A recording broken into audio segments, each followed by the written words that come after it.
అమ్మగార్లు, మనుషులకు మీరే న్యాయం చేయాలి. టీవీ9 ప్రచారం చేసిన ఈ కథనాన్ని చూడండి.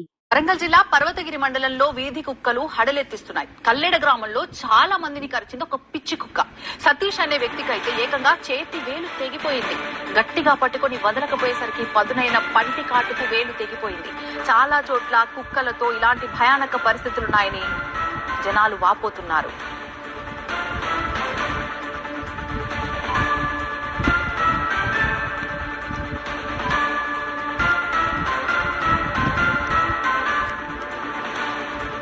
వరంగల్ జిల్లా పర్వతగిరి మండలంలో వీధి కుక్కలు హడలెత్తిస్తున్నాయి. కల్లెడ గ్రామంలో అయితే చాలా ఘోరం జరిగింది. చాలా మందిని ఒక పిచ్చి కుక్క కరిచింది.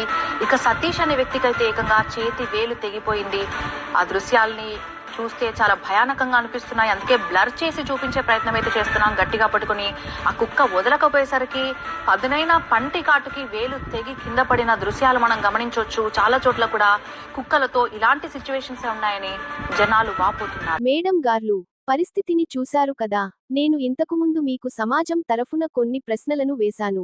మనుషులను ఈ విధంగా చంపుతున్న కుక్కల మీద మీరు చూపిస్తున్న ప్రేమ సమాజంలో విమర్శలకు తావిస్తోంది.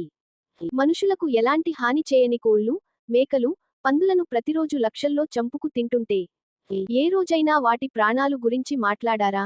ఇక్కడ పెడుతున్న ఈ డేటాను ఒకసారి చూడండి. ప్రతి సంవత్సరం లక్షల్లో కుక్కకాటుకు గురవుతున్న వారు, పదుల సంఖ్యలో చనిపోతున్నవారు ఉన్నారు. ఆ కుక్క కాటు బాధితులలో ఎవరినైనా మీరు వెళ్లి పరామర్శించి వచ్చారా? మనుషులు కుక్కల జోలికి వెళ్తుంటే మీరు ఊరుకోవడం లేదు. మరి కుక్కలు చేస్తున్న ఈ అరాచకాలను నియంత్రించడానికి మీరేమైనా ఆలోచన చేశారా? అలా ఆలోచించి వీధి కుక్కల నుంచి మనుషులను రక్షించవలసిన బాధ్యత మీకు లేదా? మీరు మనుషుల నుంచి కుక్కలను రక్షిస్తారు కానీ కుక్కల నుంచి మనుషులను రక్షించరు అనే వాస్తవాన్ని అంగీకరిస్తారా?